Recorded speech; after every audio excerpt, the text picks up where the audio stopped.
नमस्कार बच्चों, स्वागत है मेरी क्लास में।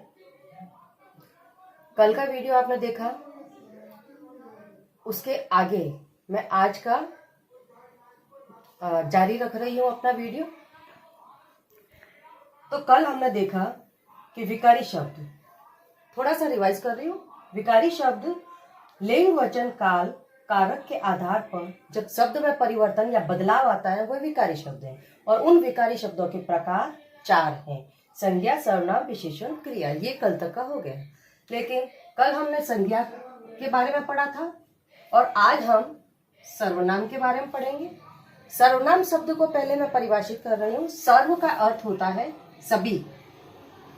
सभी नाम क्या होते हैं? संज्ञाएं होती हैं। सृष्टि में जो भी ब्रह्मांड में चीजें हैं उन सभी के नाम क्या है? संज्ञाएं होती हैं। तो संज्ञा और सर्वनाम ये दोनों ही विकारी शब्द हम बहुत ही महत्वपूर्ण है और इनके लिए हम ये बताएंगे सर्वनाम जो है वो क्या होते हैं। एक उदाहरण के द्वारा समझा रही हूँ क्योंकि परिभाषाएं तो आप रट चुके हो, परिभाषाएं आपको आती है। मैंने एक उदाहरण लिया है, कमला एक अध्यापिका है। दूसरा वाक्य लिया है, कमला ईमानदार है, कमला सुंदर है, कमला साड़ी पहनती है। तो मैंने कमला कमला इतनी बार बोला, तो एक से अधिक बार संज्ञा का प्रयोग होना वाक्य की दृष्टि से वो अप्रभावी वाक्य बन जाता है। तो हम कहेंगे कि ये कमला कमला जो हमने संज्ञा का प्रयोग बार बार किया है, इसकी जगह पर हम कोई एक ऐसा शब्द प्रयुक्त कर ले जो कमला की जगह ले सके। तो वह शब्द हमने लिया है यहाँ पर वह। यदि हम कमला की जगह वह लिख देते हैं कि वह ईमानदार है, वह सुंदर है, तो अच्छा लगेगा और वो वाक्य जो है वो प्रभावी बन जाएगा, उसका प्रभाव अधिक होगा। तो इसकी सर्वनाम की परिभाषा आ गई है कि सर्वनाम जो है वे संज्ञा के स्थान पर प्रयुक्त होने वाला शब्द जो होता है वो क्या कहलाएगा? सर्वनाम। तो सर्वनाम आपको समझ में आ गया। और सर्वनाम के अब प्रकार हम देखते हैं। सर्वनाम के प्रकार 6 होते हैं और 6 में से पहला है पुरुषवाचक। जैसा कि नाम है पुरुष, तो जिस सर्वनाम में तीनों पुरुष मौजूद हो वह पुरुषवाचक हो गया है। अब पुरुषवाचक को समझने के लिए मैंने एक उदाहरण लिखा है, वह ईमानदार है। वह ईमानदार में वह के अंदर तीनों पुरुष मौजूद है। उसको समझाने से पहले मैं आपको बता देती हूँ कि पुरुष होते क्या है। पुरुष 3 प्रकार के होते हैं और ये पुरुष 3 प्रकार के हैं, उत्तम, मध्यम और अन्य। तो उत्तम पुरुष में कहने वाला यानी कि मैं और हम, मध्यम पुरुष सुनने वाला तो, तुम और आदर सूचक में हम आपका प्रयोग करेंगे। अन्य पुरुष में यह, वह, ये, वे, वो इनका प्रयोग किया जाएगा। एक वचन में यदि कोई वस्तु या व्यक्ति पास है तो हम यह का प्रयोग करेंगे। ये बहुवचन और पास की वस्तु के लिए, वे बहुवचन, दूर की वस्तु के लिए, वो आदर सूचक शब्दों के आदर देने के लिए, बड़े के लिए हम वो का प्रयोग करेंगे। तो हमें तीनों पुरुष समझ में आ गए। अब वापिस हम इसको देखते हैं उदाहरण को।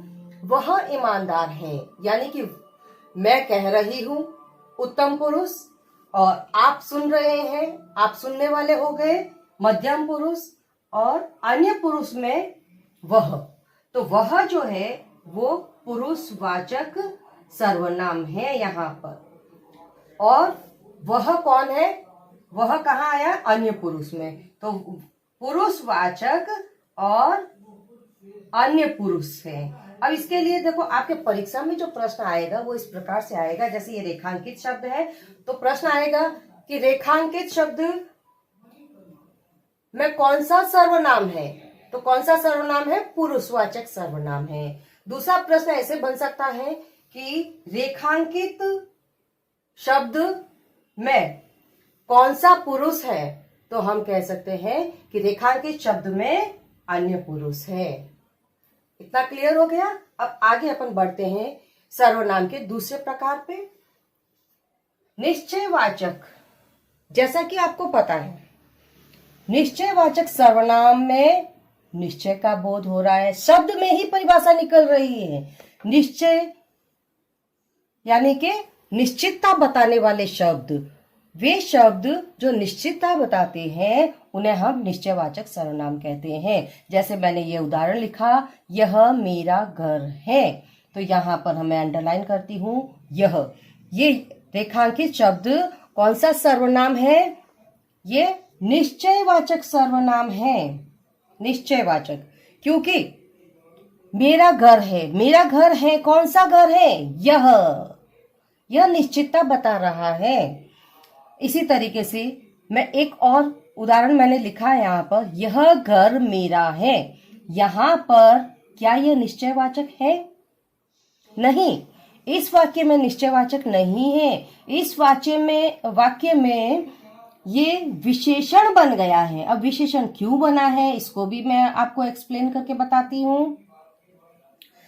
जब सर्वनाम शब्द के से संज्ञा दूर हो तो हम उसको निश्चयवाचक कहते हैं, और यहां पर सर्वनाम शब्द के पास संज्ञा है, तुरंत पास संज्ञा है, इसलिए वह विशेषण बन गया है। संज्ञा की विशेषता बन गया है, क्योंकि सर्वनाम संज्ञा के तुरंत बाद लिखा गया है। तो दोनों ही उदाहरणों में अंतर है। अब हम देखते हैं, घर तो है संज्ञा। अब अगला प्रकार, सर्वनाम का अगला प्रकार है अनिश्चयवाचक। अनिश्चयवाचक, जैसा कि नाम है अनिश्चय, ऐसे शब्द जो किसी भी चीज का कि अनिश्चितता बताते हैं, यानी कि कार्य का या कोई भी चीज है उसकी निश्चयता नहीं बताते हैं, तो वो शब्द अनिश्चयवाचक सर्वनाम में आएंगे। और वे सिर्फ दो ही है, कोई और कुछ। दरवाजे पर घंटी बजने पर हम कहते हैं देखो कोई आया है। तो कोई आया का मतलब पुरुष, महिला, बच्चे, भिखारी, कोई भी हो सकता है। तो हम कोई के अंदर हमें किसी वस्तु का, किसी भी चीज का ज्ञान नहीं है, ऐसे शब्द जो है वे अनिश्चयवाचक कहलाएंगे। इसी तरीके से कुछ, जब हम कोई बाजार जा रहा है तो हम कहते हैं कुछ लेते आना। तो कुछ में क्या, सब्जी भी हो सकती है, किराना भी हो सकता है, फल हो सकता है। तो कुछ का मतलब निश्चित नहीं है, ऐसे शब्द अनिश्चयवाचक कहलाते। तो आपको ये 3 प्रकार समझ में आ गए हैं। और अब मैं इसके बाद संबंधवाचक और प्रश्नवाचक, निजवाचक सर्वनाम अगले वीडियो में बताऊंगी। अगर आपको ये वीडियो पसंद आया है तो लाइक करें, शेयर करें, मित्रों के साथ में सब्सक्राइब करें और कमेंट जरूर करें।